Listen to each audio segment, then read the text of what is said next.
Alors Gilles va faire, il a animé trois séquences, donc il va faire un lien, un continuum, avec une cohérence. Je fais tout tomber, les polycomes, les machins. Ouais, donc j'étais sur les STAPS et puis sur service public de formation hier soir et puis sur privatisation ce matin, et il y a des choses qui se recoupent pas mal, donc on va en parler là. La première chose, c'est qu'on a essayé de faire passer l'idée, et c'est ce qui vous a pas mal frappé hier, hein, c'est qu'on est en concurrence. On se retrouve dans les métiers du sport, que ce soit en STAPS ou ailleurs, on se retrouve en concurrence avec des acteurs privés qui font de la marge. Les 40%, c'est revenu à peu près 50 fois dans les débats, qui font de la marge sur de la dette publique. Voilà. C'est-à-dire que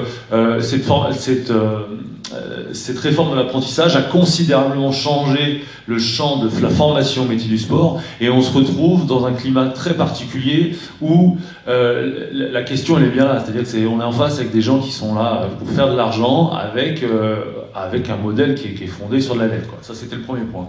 Le deuxième point, on est revenu un petit peu, je reviendrai, c'était la courbe de Julien, vous vous rappelez, hier, et la courbe de Julien, c'est ce double coup de ciseau. Le double coup de ciseau, c'est de dire que le passage de L3 en M1 est le goulot d'étranglement, ou en tout cas le couperet de l'université aujourd'hui, et que ça se couple chez nous à une difficulté à structurer les emplois de L1, L3, M1 ou M2. Voilà. Et donc, qu'est-ce qu'on met en face d'un L3 ? Où est-ce qu'on place l'éducateur sportif ? Qu'est-ce qu'on fait de nos STAPS L3 qui vont dans des filières un petit peu différentes ? Donc là, il y a un vrai sujet, un vrai débat sur ce positionnement-là de nos L3 par rapport à ce couperet de l'université, par rapport à la structuration des métiers du sport. Et ensuite, on a ce qui est revenu beaucoup, et on est dans l'obligation de défendre corps et âme nos formations, de défendre l'université, de défendre les valeurs du service public, de défendre tout le temps ça, parce qu'on est face à des gens qui prétendent une qualité de service privé, ils ont à peu près rien pour défendre ça derrière, il n'y a pas d'argument derrière.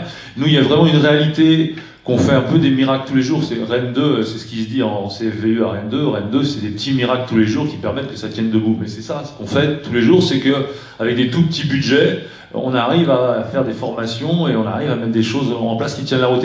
Il faut qu'on défende cette université-là, il faut qu'on défende le fait qu'on a une vision de service public, et on défend cette vision de service public aussi auprès de nos étudiants. On l'a dit parfois, parce que nos étudiants, le fait d'aller en région parisienne, le fait d'avoir des stratégies d'évitement, etc., c'est des choses qu'on entend un peu plus là ces derniers temps. Est-ce que c'est lié à leur parcours et à ce qui se passe à l'université ? Sans doute un peu.